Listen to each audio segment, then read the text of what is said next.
Kebanyakan orang mikir kalau udah mantep mau cerai terus ngajuin gugatan, ya udah selesai. Tapi gimana kalau saya bilang langkah itu justru bisa jadi awal dari masalah baru kalau nggak disiapin dengan benar. Kali ini kita bakal bedah tuntas kenapa proses cerai itu ya jauh lebih rumit dari yang dibayangin. Nah, pertanyaan ini mungkin bikin Anda berhenti sejenak ya.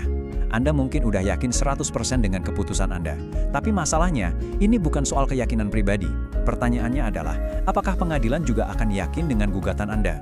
Dan inilah faktanya, banyak banget gugatan yang akhirnya ditolak hakim. Ini bukan berarti masalah Anda dianggap sepele, nggak sama sekali.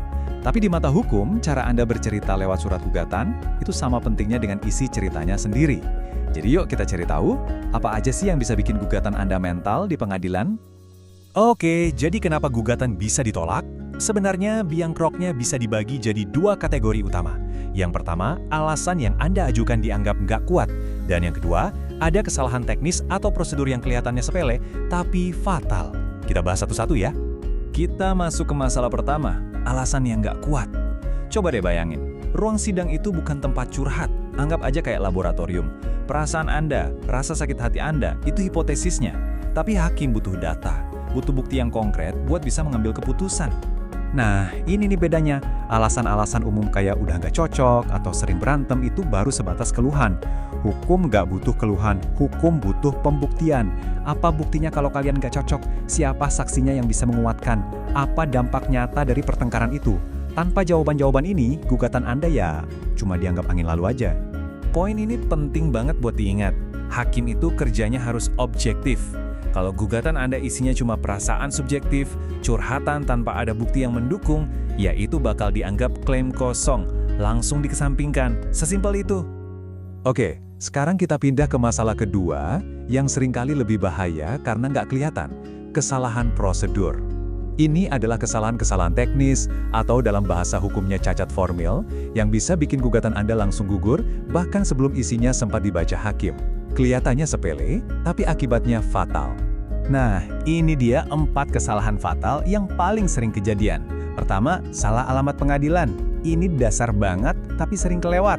Kedua, isi gugatannya nggak jelas, muter-muter. Ketiga, nggak hadir pas sidang. Dan yang terakhir, yang paling bikin hakim bingung, status kalian berdua masih nggak jelas. Nah, kita bakal dalani 2 poin terakhir ini. Tolong diingat angka ini, 2 kali. Cuma dengan 2 kali Anda nggak datang sidang berturut-turut tanpa alasan yang jelas, gugatan Anda otomatis dianggap gugur. Titik. Pengadilan melihat ini sebagai tanda Anda nggak serius.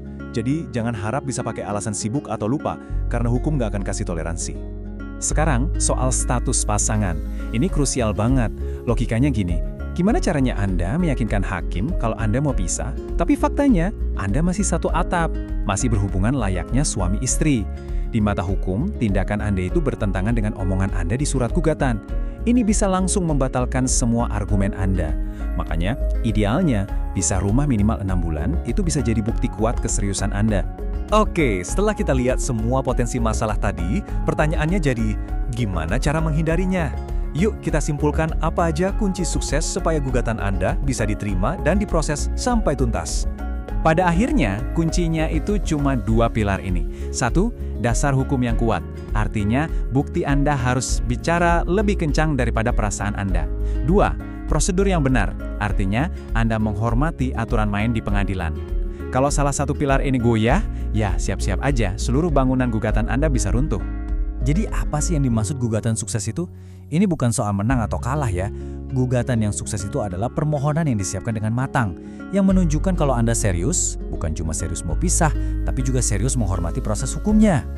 Sebagai penutup, coba deh kita kembali ke pertanyaan ini. Sebelum melangkah lebih jauh, coba tanyakan lagi ke diri sendiri. Apakah alasan saya ini sudah jadi fakta? Dan apakah bukti-bukti saya sudah cukup siap untuk bersaksi? Jawaban jujur dari 2 pertanyaan itu, itulah yang akan menentukan nasib gugatan Anda. Terima kasih sudah menyimak.